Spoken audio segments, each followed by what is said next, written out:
Hello everyone, I'm Josh, and I am here to tell you about the Necromancer vampires that are appearing as part of the new book that is turning up in the Vampire V5 series of splat books. There's new stuff coming, there's a whole bunch of lore, and I'm going to go through it and see exactly what new stuff there is, what old stuff is turning up, and how it's all changed. So let's begin with the most important part of the book, which is called Cult of the Blood Gods, which you haven't, if you haven't heard of it, it's on Kickstarter right now. It's releasing parts of the manuscript, so actual parts of the book. It's not like finished or anything, but it is the text that will most likely end up in the full finished thing.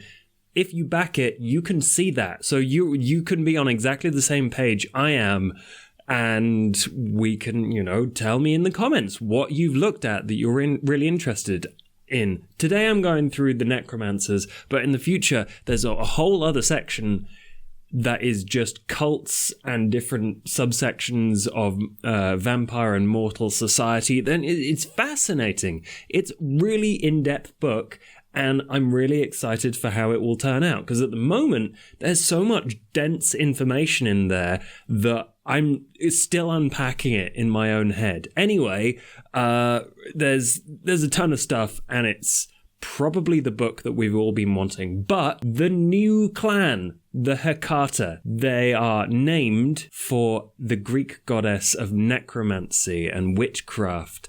But are they really a new clan? That is the question that part of this book asks and sort of answers. There's a whole new bit of history towards this, I guess, a clan, sort of, and there's some weird lore stuff that, and this is my favourite part of the book, which it gives you like a tiny little morsel of an answer of what is going on that then just leaves you to ask more questions. And if you're a storyteller or game master, you can answer those questions however you would like and see best to answer those questions in your chronicle. That is one of my favourite things about this manuscript that I've read. Anyway, the Kickstarter is still going on, so if you want to read it, like I say, go there. But I'm going to lay out some stuff, and I'll actually get to it here because, I'm packing my thoughts still. Anyway, the Hecata are a group of necromancers that have come together because of the promise. Now, what is the promise? Well, in the early days, several hundred years ago, of the Camarilla, they decided that they weren't quite strong enough to take in another clan called the Cappadocians, who at the time were being hunted down by a family called Giovanni. They are both necromantic groups. The Giovanni were merchant bankers from Venice? Am I right? Oh, anyway, Italian merchant bankers, and the Cappadocians were old school necromancers from a very disparate background. The Cappadocians were having a bad time, but to secure the win, their final victory over the Cappadocians, and to envelop them entirely and take their powers, the Giovanni made a deal with the Camarilla. They said, "You do your thing, we'll do ours. Never the twain shall meet. We won't mess with you, you won't mess with us. And just leave the Cappadocians out of it. They're fine, they're doing their own thing, and also we want to kill them all." And so the Camarilla was like, fine, you deal with that. We've got other bigger, better things going on here. And so the independent necromantic clans were left to do their own thing. And there is a lot of animosity in this background, where the Cappadocians were hunted almost to extinction by the Giovanni so that they could steal their blood. And in fact, their antediluvian, the leader, the first vampire of their clan, was eaten and absorbed their power into Augustus Giovanni. Augustus Giovanni then used that power to strengthen his entire family in some kind of disgusting, incestuous eugenics clan. And the Giovanni were for a very, very long time, the strongest and most well-known of the necromantic clans. Also, I will apologize for the sound of my voice. I've still got a bit of a cold. Anyway, the Cappadocians, thought to be extinct. The Harbingers of Death, a very closely related clan to the Cappadocians, maybe a bloodline of them. I can't quite remember. I'm fairly certain the Harbingers are a bloodline of the Cappadocians. Anyway, that's not important right now. The old necromantic clans thought to be dead, but can a necromancer truly ever die if they have a strong enough understanding of how death works? Being undead, being truly dead, where's the difference? Where's the line? Now, in the newest edition of the lore, Augustus has been killed. The Cappadocians and the Harbingers of Death, the Lamia, the others, the Nagaraja, the Samedi, have all survived. And this promise that the Giovanni and the Camarilla made between them apparently has an expiration date. 500 years? That's not long enough, especially in vampire terms. When you're immortal, 500 years is not a very long time. And when this promise comes to an end, all manner of horrible things could befall the Giovanni. And now that the possible Gehenna War is coming to a climax, do you really want to be the only clan without an antediluvian? And that's kind of what the youngest of the Giovanni were thinking. They're like, why were we killing off these other necromancers? Why were we being horrible to the other families that make up our clan? The Giovanni is just one main family with lots of different branches, including Duncerns, I think, are Scottish, the Pisanobs, the Putanescas, all these other family names that came under the Giovanni tree have all got a lot of beef with the main Giovanni trunk. So they asked themselves, what is the point in being a cool necromancer when we have enemies everywhere that want to see us dead? Because, what, the head vampires of our family wanted to keep all the necromancy for themselves? They had some weird idea about breaking the barrier between life and death. They were keeping lots of spirits under their control. What for? To what end? When we are the ones who do the lion's share of the work. And this is a question that comes up a lot in vampires. The youngest, the weakest go, why do the most powerful have their power? They've been hoarding it for a very long time, and they're not using it to help us. So why shouldn't we take at least some of it? Anyway, the Giovanni, there's a whole series of questions that this book raises about whether it was the Cappadocians, the Harbingers of Death, who slowly seeded these ideas, and eventually exactly who caused the death of Augustus Giovanni and released all of the people and spirits that he had captured under his control. Well, it's a whole thing now. The spirits that were captured are angry for obvious reasons, and they're starting to attack necromancers. The old beef of hunting down vampires is coming to the forefront again, and the Giovanni, the youngest, are like, we don't care about that. We want that dealt with, but we also want to survive. So how about everyone comes together? How about the necromancers?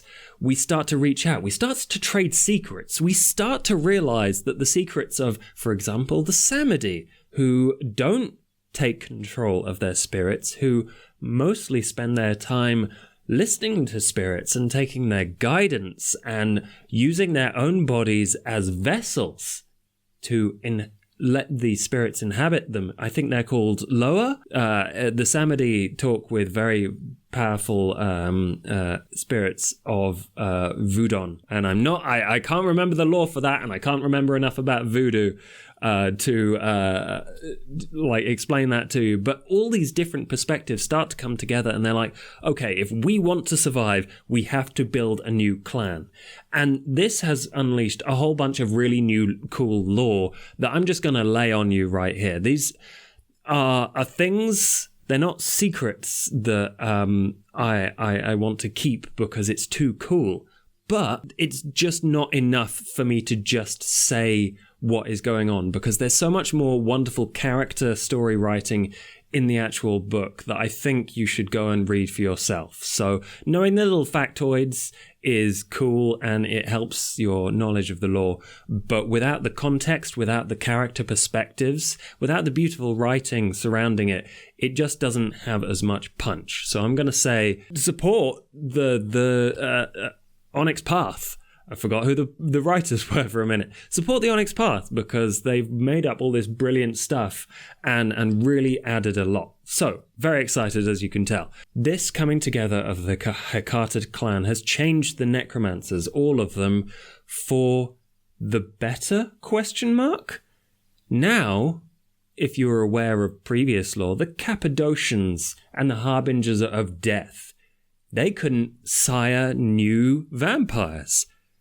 Apparently, coming together as a clan has changed some things, because now they are able to do it. And they've got this wonderful description of how centuries-old vampires who have skulls for heads, who have skulls for heads and who couldn't sire before and who escaped to the Shadowlands to save themselves from destruction, are now able to create new vampires and are obsessed with teaching and raising good, strong, new vampires that they wouldn't have ever been able to do before, and adding their knowledge to the total sum of the Hecata. It's a family. One of the strongest things that the entire Hecata clan has inherited is the Giovanni sense of family. Now, the Harbingers and the Cappadocians are siring new vampires into this clan, and those new vampires, they don't have skulls. They don't have the scent and appearance of corpses as their sires do. There appears to be some sort of consensus built between this new clan of death, a cult of death in some senses, depending on who you talk to. Those are the least numerous. The Giovanni are the most numerous, and their clan Bane appears to be the one that has won over. And these new Cappadocians, these new Samedi, these new Lamia are all coming with the curse of the Giovanni, which is a painful kiss. If you feed from someone, unlike every other vampire clan, which gives pleasure in a physical sense when you're having your blood drained from you, there is a pain, damage is done, sometimes permanent, when you feed from a person. And that is the clan bane that they are inheriting. Now, you can change up your kind of version of a Hecata vampire. And it's really interesting because they have done this in a way that doesn't just add more rule sets onto the game. They're using stuff that already exists. And I only know this because I watched Outstar's video about the Hecata clan and her reading of the full manuscript, which I only have the parts that have been put on Kickstarter. But what has appeared is, or will appear, are lore sheets that contain variations on the Hecata clan. So if you've been sired by a Samedi, you get Samedi-specific abilities and kind of inheritances, or the Lamia or the Cappadocians all have variations on the necromantic theme. And that includes the disciplines, abilities that your vampire can do. Now, normally, I want to go into this, and I realize that I've been talking solidly for a very long time. Sorry, editing Josh, you're just going to have to deal with this and, I don't know, edit some stuff out. Like, everything here is important. Everyone needs to know the stuff, so you can't edit anything out. So do something else. Do whatever you want. The abilities that you get as a member of a Hecata clan is variable, depending on which one you choose. But overall, it's going to be Auspex, Fortitude, Dominate. I think there's Potence in there as well. But the main one, the one that allows you to be a necromancer, is Oblivion. And some of you will go, hang on, Oblivion, isn't that Obtenebration? And I will say, yes, it is. The La Sombra also have this ability. And it's a really nice change to the lore, because clearly the Oblivion abilities of the La Sombra are shadow powers. But the necromantic abilities of the Hecata are ghost control and zombie making abilities that come in the form of rituals. If you're familiar with blood sorcery, that is a thing that the Tremere have. The blood mages, they can not only use the abilities of the blood sorcery discipline, they also then have rituals that they can take time with, and use their blood to cast magic and stuff in a slightly different way. That is how the Hecata use it. They do rituals with bits of bodies and stuff. And it's kind of mushed these two ideas of the abyss. And I guess this is something for individual storytellers to decide exactly how they fit together. The abyss is where the La Sombra's shadow powers come from. They have the shadow bending abilities that come straight out of the abyss. The horrible place where there is a void, there is nothingness, and there is everything, and it wants to consume, and that is its only objective. And that is where that power comes from. It's dark, it's evil, it's foreboding, and it can cause you a great deal of problems. Because if you roll a rouse check to do a La Sombra ability with Oblivion, and you roll a 1 or a 10, you get a stain on your humanity. It's not a good place. And I will ignore and not explain my personal misgivings with exactly how this system works. There are ways you can make do with it, but that's not important for the moment. What you need as a necromancer is not the same as what you need as a La Sombra shadowbender, but they come from the same place. Ghosts have an affiliation with the abyss, and there's a really nice story talking to a Samedi character, which I can't remember the name of right now, in the manuscript, where the Samedi is taking someone on a journey through the Shadowlands with a kind of spirit, a Loa, who is kind of explaining what this place is. And they're like, this is where ghosts inhabit, and I am giving you my protection right now, so the evil or the void can't get you. But just so you understand what this is, I will relinquish my protection for just a moment. And then the character feels the presence of the Loa disappear, and they're like, oh god, what is this endless scream? And then they're like, I got you right back. And they're like, that was an eternity though, I don't want to go there. They turned the lights off for a second, and the vampire was like, oh, why would I do that? Which I think is a really nice kind of addition to the lore. Anyway, those are really cool things that you can do with Oblivion, such as, and I think this kind of crosses over into another book called Fall of London, which is coming out soon, but there is all sorts of stuff you can do with these rituals, such as speak to the dead. Go to the place where the dead exists. You can feed from the power of the dead, their passion, not their blood, because they don't have it, unless it's just kind of floating blood, which would be gross and creepy. But hang on, I'm trying to get up a thing, which I don't know where it is. It's in the notes somewhere. Here we go. Oblivion ceremonies. They apparently follow the same rules for casting as blood sorcery rituals, but use resolve instead of intelligence. And I'm reading this out of Fall of London, which... Anyway, there's a thing in here which I noticed is about stuff. It's about using a necromantic ability called the Knowing Stone. This ceremony enables necromancers to identify the locations and existences of specific ghosts. They need a stone from a church wall and a cup of the caster's vitae. They pour from their bodies into a vessel and then use it to write out the true name of a deceased human on the consecrated stone. If the individual still exists as a ghost, their location becomes clear to the vampire. You roll Resolve plus Oblivion and do a ritual. So that's a thing that I haven't seen in the book because there are rituals in there, but there are none of the necromantic ones yet that I've been able to see. But this is one that I have available via the Fall of London book in a pre-made character that they've got in there. So that's kind of cool. They're these kind of links between different books that are appearing.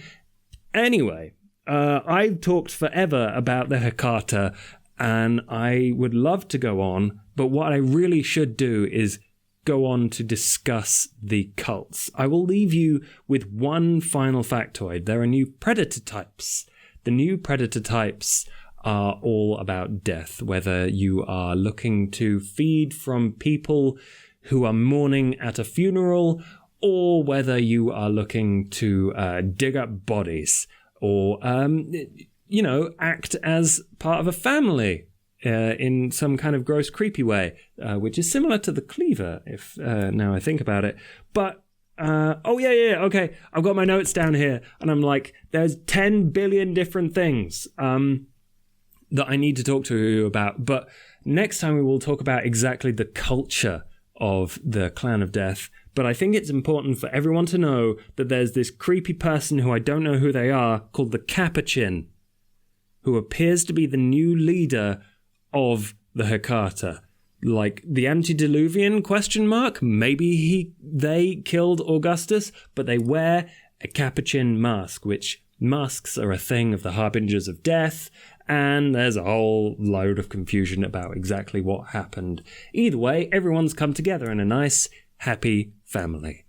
Anyway, let me know your reactions to this in the comment. Give the video a like if you have enjoyed, and I'm going to cover this and a bunch of vampire stuff in the near future. But just a quick announcement. I will be doing a whole bunch of vampire roleplay in 2020. I'm organizing it with Sheepdog. If you've not heard of him before, he's a wonderful GM. I'm also going to be joining the Primogen on 3 dates, which I need to check Twitter for. Hang on, here it is. We are doing January the 14th at 2:30 p.m. EST, January the 28th at 2:30 p.m.